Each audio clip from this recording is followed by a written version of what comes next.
So hello everyone, welcome to engineers career point platform. My name is Gurvinder. So आज का मेरा जो video है वो हिमाचल के स्टूडेंट्स को लेके है। काफ़ी देर से आप लोग वेट कर रहे हैं एई का वैकेंसीज, जेई की वैकेंसीज को, स्पेशली इंजीनियरिंग डोमेन से रिलेटेड। एई का कुछ वैकेंसीज आया है, 11 वैकेंसीज आया था जल शक्ति विभाग में। 8 वैकेंसीज आया है आपका असिस्टेंट एनवायरमेंट इंजीनियर का। 4 वैकेंसीज आया है हिमूडा का। अब आपको लग रहा होगा कि सर ये बहुत नंबर ऑफ वैकेंसीज बहुत कम है। देखिए, अब हिमाचल एक कंपेरेटिवली पॉपुलेशन वाइज भी छोटा स्टेट है, रिक्वायरमेंट्स कंपेरेटिवली उस हिसाब से हैं। असिस्टेंट इंजीनियर का रिक्वायरमेंट वैसे भी कम होता है। अगर मैं प्रोपोर्शन की बात करूं, ज़्यादा जो रिक्वायरमेंट होती है वो जूनियर इंजीनियर की होता है। अगर मैं इंजीनियरिंग का जो फर्स्ट लेवल ऑफ एंट्री की अगर मैं बात करूं, जिसमें डिप्लोमा या बीटेक एलिजिबल होता है, वो जूनियर इंजीनियर है, तो उसमें कंपेरेटिवली वैकेंसीज ज़्यादा होती हैं। तो अब क्वेश्चन वही आता है जो हर स्टेट के स्टूडेंट्स का क्वेश्चन है कि सर कब वैकेंसीज आएंगी, कितनी वैकेंसीज आएंगी, कौन से डिपार्टमेंट के लिए आएंगी। तो मेरे पास एक डॉक्यूमेंट एक मेरे हाथ में आया है जिसमें एक बहुत पॉजिटिव होप के साथ है। उसमें किसी ने आरटीई डाला था और उसमें उन्होंने पूछा था कि आपको कितना का वैकेंसीज हैं, कितना का रिक्वायरमेंट है पूरी एज ए हिमाचल स्टेट में जूनियर इंजीनियर का, स्पेशली सिविल ब्रांच के लिए।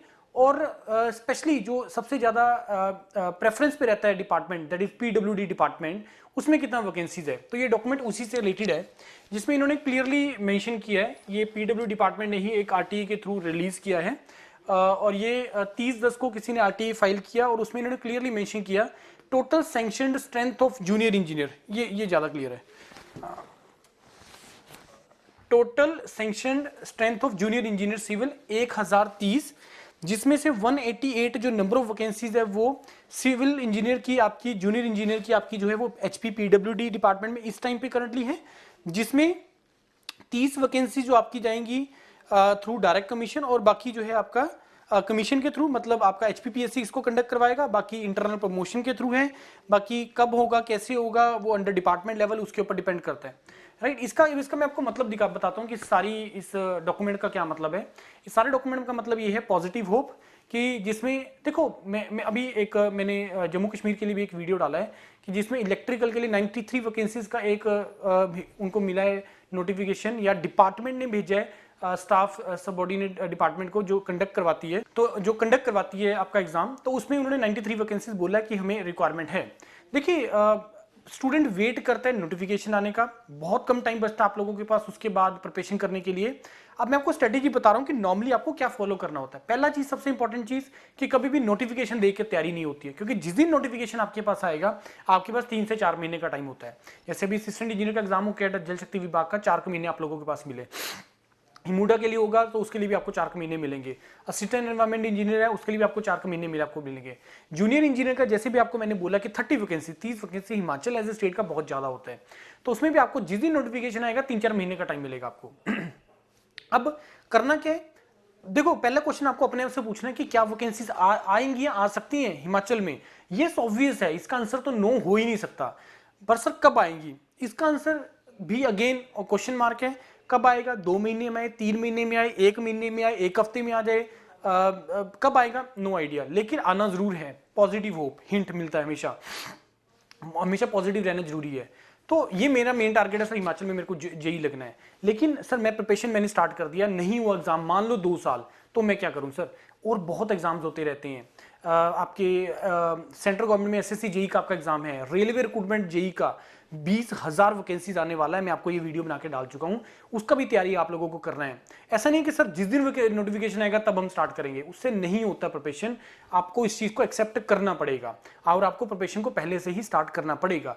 अब आपको हिंट मिल गया 30 वैकेंसीज आने वाला है, हिंट मिल गया, अब अपनी प्रिपरेशन स्टार्ट कर दो भाई, प्रिपरेशन स्टार्ट कर दो, अदरवाइज बाद में टाइम नहीं बचता है। और जो लोग पहले से प्रिपरेशन कर रहे होते हैं वो निकाल जाते हैं, फिर हम लोग देखते रहते हैं कि सर करें तो क्या करें, राइट। प्रिपरेशन अपना स्टार्ट करो। जूनियर इंजीनियर का है तो उसका एग्जाम पैटर्न आप लोगों को पता है, पेपर 1 होना है नॉन टेक्निकल, जिसमें आपका इंग्लिश, हिंदी, हिमाचल जीके और आपका नेशनल जीके आएगा उसके अंदर। और जो पेपर 2 होना है वो आपका ऑब्जेक्टिव होगा जेई के लिए, और सब्जेक्टिव डिस्क्रिप्टिव पेपर है आपका एई के लिए। तो इसी के साथ मैं आपको भी अनाउंस करने जा रहा हूं कि जैसे वैसे मैं इसका एक डेडिकेटेड वीडियो अलग से बनाऊंगा कि 1 दिसंबर से हम लोग अपने फ्रेश बैचेस स्टार्ट कर रहे हैं ऑनलाइन के लिए। जो भी उसमें जेई के लिए प्रिपरेशन करना चाहता है वो कर सकता है। ऑफलाइन के लिए चंडीगढ़ में हमारा इंस्टीट्यूट है जिसमें 4 दिसंबर से आप लोगों के बैचेस स्टार्ट हो रहे हैं, फाउंडेशन बैच है, वहां से आप स्टार्ट कर रहे हैं। ऑनलाइन भी आप कर सकते हैं, ऑफलाइन भी कर सकते हैं, दोनों चीजें तरीके से आप कर सकते हैं। आप लोगों को इसके रिलेटेड कोई क्वेरी है कि सर कैसे तैयारी करें, क्या करें, आप कमेंट में अपना डालो, कमेंट में डालिए इस वीडियो के और पूछो, मेरे से क्वेरी पूछो, मेरे को कॉल करो डायरेक्टली। सबसे इंपॉर्टेंट चीज होता है कि सर डायरेक्टली बात करना, जो नहीं होता है आप इजीली किसी से बात करें, मेरे से बात करना है, मेरे से बात करो, विक्रम सर से बात करना, जो हेड है डिपार्टमेंट है सिविल इंजीनियरिंग के, इंजीनियर्स करे पॉइंट में, यूरोपीडिया में, उनसे बात करो, विजेंद्र सर से बात करो। तो किसी से भी आप बात करना चाहते हैं तो उससे हमें एक पॉजिटिव होप मिलती है और एक स्ट्रेटेजी मिलती है और हम लोग उसको फॉलो करके उसको अपनी सिलेक्शन को श्योर कर सकते हैं। तो सबसे इंपॉर्टेंट चीज, सर नोटिफिकेशन कब आना है, हिंट मिल गया कि ये आने की वैकेंसी, प्रिपरेशन करनी है स्टार्ट तो कर दीजिए। 1 दिसंबर से बैच स्टार्ट हो रहा है डेडिकेटेड फॉर जूनियर इंजीनियर। इससे पहले हमने जो डेडिकेटेड बैच किए थे वो असिस्टेंट इंजीनियर के लिए किए थे, अब डेडिकेटेड बैच जूनियर इंजीनियर के लिए आपका जेई के लिए, हिमुडा के लिए, एई के लिए करना चाहते हैं उसके लिए भी बैच है जो डिस्क्रिप्टिव के लिए अलग से हम लोग 1 तारीख से स्टार्ट कर रहे हैं, 1 दिसंबर से। तो 1 दिसंबर हिमाचल के लिए आपका एई का डिस्क्रिप्टिव बैच, हिमाचल का आपका जेई का objective batch, plus non technical तो आप लोगों को होना ही होना है, प्लस आपका 3 दिसंबर से हमारा जो है ऑफलाइन चंडीगढ़ के अंदर आप लोग यहाँ पे आके ज्वाइन कर सकते हैं। यस, इनिशियली जो कुछ ज्वाइन करते हैं उनमें कुछ उनको बेनिफिट होता है, फीस में कुछ आपको होता है। 3 दिसंबर के जो ऑफलाइन बैच है हमारा फाउंडेशन बैच, उसमें आपको बेनिफिट है 20% का, जो उससे पहले आप ज्वाइन करते हैं तो उसमें 20% का फीस पे जो है रिबेट रहता है, तो आप उसको कर सकते हैं। Material wise, content wise, team best team है इंडिया का, और अपना एश्योरेंस, अपना सिलेक्शन को एश्योर करो। हिमाचल से बहुत बच्चों का सिलेक्शन होता है। अभी रिसेंटली असिस्टेंट प्रोफेसर का जो कुछ डिपार्टमेंट्स में सिलेक्शन हुआ है उसका भी इंटरेक्शन करके भी मैं डालने वाला हूँ, उसमें भी 4 सिलेक्शन हुई है हिमाचल में। तो यही मेरी पॉजिटिव होप के साथ मैं इस वीडियो को एंड करता हूँ कि आप लोग स्टार्ट करो अपना प्रिपरेशन को और वेट मत करो नोटिफिकेशन कब आएगा। Thank you and all the best.